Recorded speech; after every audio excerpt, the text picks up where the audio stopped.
today, tomorrow, sorry. And they well, we should beat them given the circumstances. Yeah. And given they play us in between the Europa games, so they got bigger things to worry about. no centre backs at all. Weren't you guys crying about Arsenal a couple of weeks back? Yeah, but this is today, and we have to do it today. You know what? I thought we're done. Yeah, it probably would have been like 3 weeks, maybe like 2. I thought we're done. Actually, 2-3 weeks. Mm. Yeah. You guys can start recording. I'll be in and out, but just Yep. Cool. Okay, cool. No, thank you. I thought we're done. We're done. Yeah, we're done. Because everyone seems to be scared of actually winning the games. So everyone's been losing games. So it's like, okay, I see. We had a little period. Little blip. Yeah, a little blip. Wavered a little bit. Happens off. I see. Sadder sometimes. I see. But yeah, man, we're back in it. We're back. We're doing our thing. How's your guys' week's been? All What right. have you been up to? Working like a dog. Genuinely. Yeah. Working like a dog. I got promoted. Well, you guys know I got Jeez. promoted, and then I didn't know that. yeah, I got promoted back in Congrats. January. Thank You don't you. listen. But then they said like, give Yeah, this story. me my money's worth, innit? So the hours went up, everything went up. yeah. So yeah, it's nuts. Yeah, Brilliant. that's So what's your role now? What do you do? I'm paralegal, which is what I was already doing. But they gave me a pay increase and refused to change my title. But that's political. We won't even go into that today. Okay. Yeah, that's. But has your role changed in any way? Yeah. I have a lot wicked. more independence and More I take on a autonomy. lot more contracts and. Sarah. Thanks. Do you know what it is? Yeah? You know what, that's good, yeah, because a lot of the time, Mm. there will be changing the name and not increasing your pay. Yeah. So changing your title. Yeah. Like, yeah, you're this, boom, boom, boom. Now Yeah, people can yeah. look at you as etc., and you've got a certain amount of clout in your Yeah. you know, company, but you know The paper ain't going up. pesos. I know, it's true, innit? Listen, the week has been tiring, man. It's been Mm. tiring, busy. Ramadan's almost done and that, so I've just been in that mode, man. I've been in that bag, just trying to focus on me, and I've it's been calm. It's been calm. I had an appointment. Was it the start of this week? I had an appointment because man did the knee, innit? Oh, Okay. yeah. Did the knee, so I'm gonna go ahead and do that surgery. Oh, are waiting. you? Yeah, I'm waiting for them to give me the date. How long are you going to be out? Like 9 months, a year. Wait. Yeah. Okay. So it must have been a really bad injury. At the time he was playing it down, wasn't he playing it down? No, it's fine. It's fine. This It must is have what been really painful. Yeah. Yeah. This Like, men I and pain, completely- I don't understand. Like I completely tore the ACL. I don't and know what then- those. So it's the anterior cruciate ligament in the knee, innit? And it's responsible for like stability. Oh, dear. Yeah. And then there's a partial meniscal tear. So that's another ligament in the knee. So they got to repair that one. And then I think they're going to take a couple tendons from like my hamstring, I think. And then he said, fold them over and then cross them like that. And then use that to repair the Wow. the ACL, stitch the ACL. So Is it just me? Yeah. Do you feel like sometimes doctors just be making things up? Just Man, just trying things out. Sometimes Do you know what I mean? I'm Like, trying things out. You Experiment. what? you see him, yeah, Yeah. bro. I went there, yeah, and this was because I did the MRI like a while ago, but he was unwell, innit? So I didn't get my follow up Appointment. Yeah, appointment. Yeah. For like a while after, innit, like a month or so after, innit. Well, not a month or so after it was scheduled. Mm.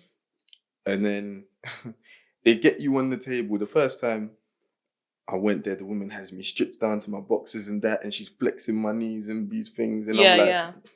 it's a bit uncomfortable. Yeah. She's got the gloves on and that. I'm on a little table. So this time I went prepared.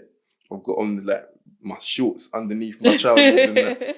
He gets me on the little table thing, yeah, and he's got his knee, and he's like, "Don't worry, I'm not gonna do anything nasty." And he starts flexing my knee, starts pushing up my knee, and he's like, "All right, cool. Basically, this is a problem. Like, this is the potential things that could go wrong with it. You don't want any clotting, you don't want any this, blah blah blah, etc." So I was like, "All right, cool." He was like, "Basically, you can live with it. Like, people live perfectly fine with like an ACL injury, but anytime you wanna do anything that involves like your agility or running in zigzags or turning around sharply or something, you risk doing it again." So I was like, "Nah, man, like I'm very active, so I want to do it." So what, in that 9-month period, you can't exercise, you can't... Being a brace for probably like, he said 6 to 8 weeks. Okay. And then after that, probably crutches, and then we can do rehab properly. I'm excited for that. Wow. I'm excited for that bit because Yeah. I'm gonna be in my Virgil van Dijk bag. If you know, you know. Right. I don't know. But when do I ever know you guys' references? Never. So it's fine. Hardly ever, man. It's interesting though, because I feel like with like big injuries, yeah, half of the injury is like the recovery. It's like you almost break the bone again, or you do more damage to that area to fix it, and then that's what takes so long to recover. Because like right now, you're probably in like mild pain. Fam, If I'm any. not in any pain Exactly. at all. Like when I Just like, like, it's probably fine. if I fold it, it's when it collapses, innit? When I collapse it, like let's say this is my leg, innit? Like when it collapses like that, if I'm to sit on it, like then I feel the pulling, innit? I feel the pulling, but or if I overextend, then I will feel like a jerk. But other than that, it's calm. Like, I don't feel it. Maybe if I want to like rush up the stairs or something, then it's a little bit like, whoa, slow down. But other than that, it's calm. That's where the like false sense of security comes in. You know what I mean? Like I sometimes think to myself, yeah, look, man, why don't I just go out there, kick the ball a little bit again? But it's not gonna work. Yeah. It's not gonna work. Like I'll turn quickly and then that's it. Oof. Yeah. Fun, isn't it? Oof. Happy days, man. But this is not obviously a sports science podcast, Exactly. so let's bring it back. What are we talking about today, guys? What are we gonna get into today? You know, when we spoke about it in the chat, there's a couple things. But I was thinking to myself, yeah, especially because social media. I was looking at a lot of things on social media, and I was like, people share a lot, you know. People share a lot. Yeah, like a crazy amount. Yeah, and then they complain about it after. They're entitled to. You can, in it, because people can be in your business. They can do whatever in it. Yeah. But then I started thinking to myself, how much, like, in terms of sharing, how much is too much? When do you say, yo, this here is for me. Let me put these things in a little box and keep it for me. And this is my little private something that I'm not going to share with the world. And then, because I don't know, like maybe, like for me, if I was to have a kid, I'm not putting a child on social media. At all? I wouldn't post my kid. Not even a picture? No, I don't post. I don't like. I don't know. Yeah, why? It just feels invasive. It feels mad invasive. Like I don't post my family on socials.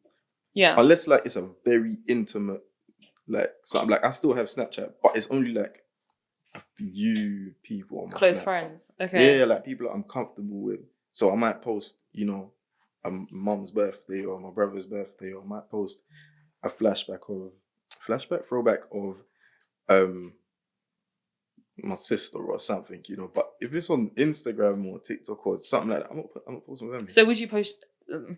I know you guys are gonna be like, oh, you're always talking about relationships. So would you post your girlfriend then? Who? Like that's what, if you had one, would you post your girlfriend? Nah. Why? Nah. That I feel like that's hiding. That goes beyond like privacy at that stage. I would say you're like hiding it. Nah, man. Yeah, I am actually. But why? Because it's mine. It's mine. It's my business. I mean, That's everything fine. that you post on Instagram or Snapchat or any of them is But your I business. can control that. That's fine. Like I don't mind. Yeah. If I do post these things, anything I post, let's say let's say I get a girl and I decide to post her. Yeah. I don't mind people being in my business about that on that day. On that day. On that day. Okay. Like it might be a story. It's up 24 hours gone. Do you know what I'm saying? I But see. I'm not gonna post. I don't know. Let's say we're in the house. She wakes up, snap her in a dressing gown. No, that's slap that on the inappropriate. net, or like, you know what I mean? Yeah. I'm not gonna do that. Well, you know what though? I feel like YouTube, Instagram, like all the social media networks and platforms have made it a lot easier to be like invasive, because you've got like YouTubers that are vlogging all the time, so you're constantly knowing what is going on in this person's life. Literally. So there is like, it's really an understanding of like, where do the boundaries lie? I understand the question, like where is enough? It's complicated, though, isn't it? Because like social media and everything is pushing us to be a lot more expressive and open, right? Like we're kind of showing everyone our lives, and to be fair, it's it's a business too. You know, part of the living that people make online is because they're sharing. And if anything, people are so big on authenticity and they want to see your life. And there's this massive push now to be like your real self. So people are trying to do. I think girls are doing videos now with less makeup on, or they're just showing how they really feel, and guys are showing, you know, a bit more of their emotions, things that typically they say men and women don't do. Yeah, So it's like it's like a trend of, you know, bearing yourself almost like metaphorically naked, because this is who I am, right? Yeah. And we're encouraging that sharing. Yeah. But then when it gets too close, we don't want to share. So it's like, where do you bridge the gap between public and private life? And is it dependent on the situation? Is it when it becomes something you can't control? Because, and then even like, forget like look at like work. Like, do you bond with your colleagues? Do you share with them intensely? Or is it like a boundary? Is there a layer?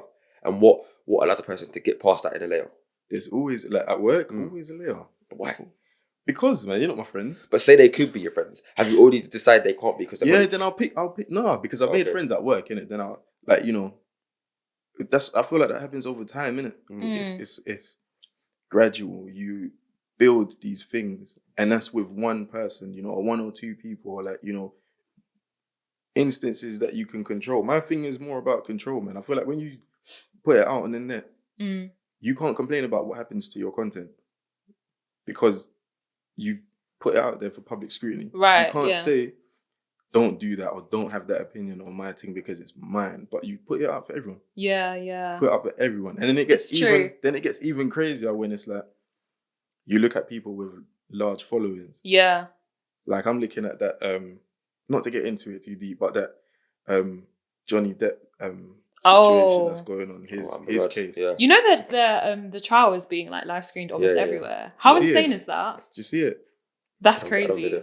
Like there's recordings of stuff that's happened in private spaces. Yeah, and like, I get it, innit? It's a case, innit? But damn, innit? So I get it's only out there because it's Johnny Depp and Amber Heard. That's the only reason. Yeah, but they didn't want it to be out there. Wouldn't be out there. Do you know what I mean? Like, yeah, facts. This is what I mean. Like, and it's the same for like social media or any kind of sharing. Like, if you go on a platform, you can't pick and choose. Well, you can, but you shouldn't be surprised. If people don't have sympathy for you, because you are inviting yourself into a world of scrutiny. Like you're on a stage. It isn't necessarily right that people could look at your life and pick holes at it and make you feel insecure. That's horrible, right? Yeah. But I don't know. I think people don't really understand what they sign up for. Like, but then what happens when like someone shares something that you don't want them to share on the platform? Well, that's different. Yeah, because you know what just came to my mind? I don't know why my mind went here, but like revenge porn. That happens a lot. You're laughing about it, but it's actually a crime, you know, and it happens a lot. I'm not even laughing at that. I'm laughing at the fact that your mind has been a very interesting place. Like, no, I mean, you know, that we're talking about privacy and stuff like that, and some would argue that that's one of the most private, intimate moments you can have with someone. Do you know what I mean? So that when someone uploads something like that to a public platform, it becomes really invasive. Then you ask the question of like, who should have the ability to upload these things? Where does consent come in? Do you know what I mean? Well, I don't believe anyone should have control of your data. Personally, in any scenario, even big companies, but that's another story. But I just feel like it's complicated. I don't think this public is just about social media, but you see it everywhere. Like everyone's got that friend who kind of tells everyone their business, right? Like what is sharing like in even your friendship groups? Like, are you the kind of person? Do you feel more secure when you don't tell people your business? Is there a reason for that? It depends who I'm telling. It depends. Or do you want to share things? Or do you like keeping certain things to yourself? Like, well, they say like sharing is caring, isn't it? And it like takes a weight off your chest when you share a problem. Yeah, what's that saying? A problem shared is a problem halved. Do you know what I mean? So I think it is good to share, but you have to trust the people you're sharing with. Because if I share something with you and I don't really trust you, then it's going to weigh on me that I've told you something that's private. Do you know what I mean? So then I do understand where you're going with the privacy thing, because you don't want someone to invade something that's so close to your heart. Yeah. I feel like for me, it depends who it is and what it is that I'm sharing. Do you know what I'm saying? If it's something I don't really care about, then I might be loose with it. You know, I might just, I don't know. Oh yeah, I went to this party the other day, or I did this the other day. But if it's like certain plans that I have, I withhold those a lot. Not just because of, I don't want it. It's not like I'm doing the Gollum thing, like, oh, my precious, I would keep this. But I feel like when you share certain things, you're less likely to follow through on them. Why is Why though? that? So I like It's this a, one, it's a actually. psychological interesting thing. still. Like it's a psychological thing because the more you talk about something, you give yourself this false impression that you're doing something about it. Right. Like, and you just talk and talk and talk That's on really it, and you interesting. don't actually do anything on it. Right. Like, bro, have you ever had this thing? Yeah, I don't know if you're like a determined guy. Yeah, I am a determined guy. Yeah, but I'm talking about I'm talking about in terms of like women, innit? Have you ever had the one exactly? Have you innit? met Jamal? And I say, I'm saying, listen, like, listen. literally. I say this because I know with it. Yeah. But have you ever had the one, yeah, where as soon as you tell like the man them about a girl, it falls through? You know what? Yeah. Have you ever had that one? Yes and no, but I try not to like buy into that superstition. I know what you're saying, but like I like to think there's a reason had it. for it. Do you know what I I can't mean? lie. I feel like it's psychological. But your point is interesting though, because it's like there are people who like are willing to share, Yeah. but when it comes to sharing their successes or Yeah. their plans, we keep it to ourselves until we've done it. And why is it that we want to only share when we've made it? You know? Yeah. Why do you want to only share it when you've done it? Is it a thing where, as you said, you believe that the more you talk about it, it detracts from actually doing the thing? And if that is the case, like, why is that? But this is partially the problem with social media as a whole. Yeah. People only ever share the positives, right? Yeah, or the end goal. Yeah, or like, oh my God, like, you know, they don't show you in uni, but suddenly I got a degree. And then, you know what I mean? All these milestones that people are reaching, which is amazing, but then it's unrealistic